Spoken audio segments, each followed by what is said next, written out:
Alors, exercice 9, on s'intéresse, on change de couleur peut-être, au groupe G, enfin l'ensemble G, qui est constitué de 1, alors sur l'énoncé, les parenthèses sont pas bonnes, 1i, moins 1, moins i, donc qui est dans cet ensemble-là, et on nous demande de rappeler, et le terme rappeler est assez important, que l'on a un groupe. Bah, en fait, cet ensemble-là, on reconnaît l'ensemble des racines quatrièmes de l'unité, U4, et on sait que pour tout n, UN est un sous-groupe de C étoiles, multiplié.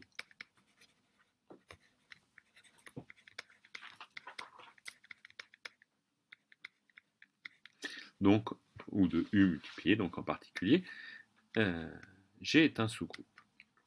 Donc, si G est un sous-groupe, G est un groupe. Deuxième question, on se donne H un sous-groupe de G, et tel que I appartient à H.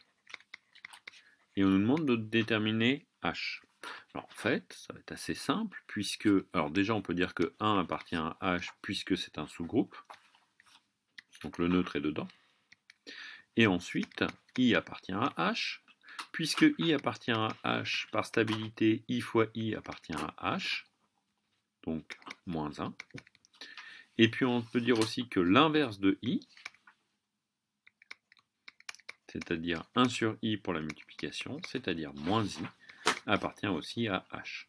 D'accord? Ce que l'on aurait pu retrouver aussi en remarquant que I fois I fois I est aussi dans H, donc I cube est dans H, donc moins I est dans H. Résultat, bah, tout le monde est dans H, donc H est égal à G.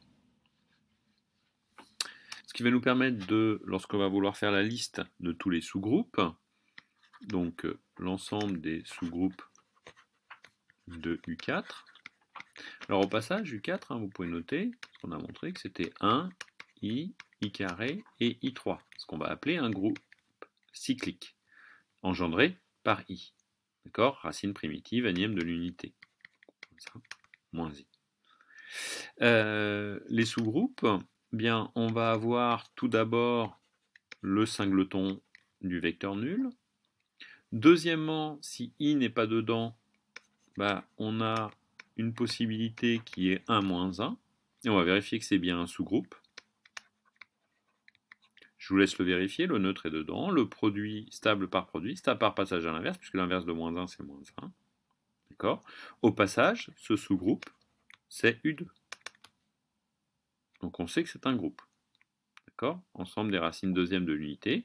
Et on peut voir aussi que lorsque l'on a une division, c'est-à-dire lorsque dans les cas où UN est inclus dans UP, bien UN est un sous-groupe de UP.